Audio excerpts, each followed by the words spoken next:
அனைவருக்கும் வணக்கம். கன்னட நாட்டை ஆட்சி செய்து கொண்டிருந்த மன்னன் ஒருவருக்கு ஆன்மீக தேடலில் நாட்டம் அதிகரிக்கிறது. இதன் காரணமாக பேரூர் சாந்தலிங்க சுவாமிகளின் நற்பண்புகளை எல்லாம் அறிந்து கொண்டு தனது அரசாட்சியை கலைந்துவிட்டு அந்த மன்னன் அவரோடு போய் சேர்கிறார். வீர சைவ முறைப்படி சாந்தலிங்க சுவாமிகள் அந்த மன்னனுக்கு தீக்கை அளிக்கிறார். சாந்தலிங்க சுவாமிகள் ஆணைப்படி திருமுதுகுன்றம் என்று அழைக்கப்படுகிற தற்போதைய விருதாச்சலத்திற்கு அந்த மன்னன் வந்து சேர்கிறான். திருமுதுகுன்றம் பழமலைநாதர் திருக்கோவில் முன் மணிமுத்தாறு விரிந்து ஓடிக்கொண்டிருக்கிறது.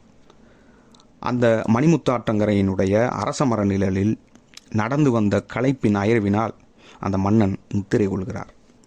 அப்போது அங்கே வந்த பெண்ணொருத்தி கிண்ணத்தில் பால் கொண்டு வந்து அவர் களைப்பை நீக்குகிறார். அவளை சக்தியின் வடிவான பெரிய நாயகி அம்மன் என்கிறது அவருடைய வரலாறு. ஆபத்தில் உதவுபவரை தெய்வ வடிவில் வைத்து நினைப்பது மனித மனதின் நன்றி உணர்ச்சியிலிருந்து வருகிற வெளிப்பாடாகும். அந்த பெண்ணே அவருக்கு குமாரதேவர் என்கிற தீக்கை பெயரையும் இடுகிறார் என்கிறது அவர் வரலாறு. அருள் பொதிந்த இந்த குமாரதேவர் பல ஆச்சரிய நிகழ்வுகளை தன் வாழ்வில் நிகழ்த்தி காட்டுகிறார். இவ்வாறு ஜீவன் முக்தராக வாழ்ந்த குமாரதேவர் புரட்டாசி மாதம் பூர நட்சத்திர நன்னாளில் பல சீடர்கள் முன் உடலோடு சோதியில் கலந்தார். இந்த இடம்தான் இவரை பற்றி நம்மை தேட வைக்கிறது. ஏனெனில் உடலை மண்ணுக்குள் புதைக்காமல் ஆகாச வெளியில் கரைத்து விடுகிற ஒரு மரபு உண்டென்றும் அதை வெகு சிலரே வெளிப்படையாக பேசினர் என்றும் கூறுவர். அந்த மரபை நவீன காலத்தில் வெளிப்படையாக எழுதியும் பேசியும் வந்தவர் வள்ளலார்.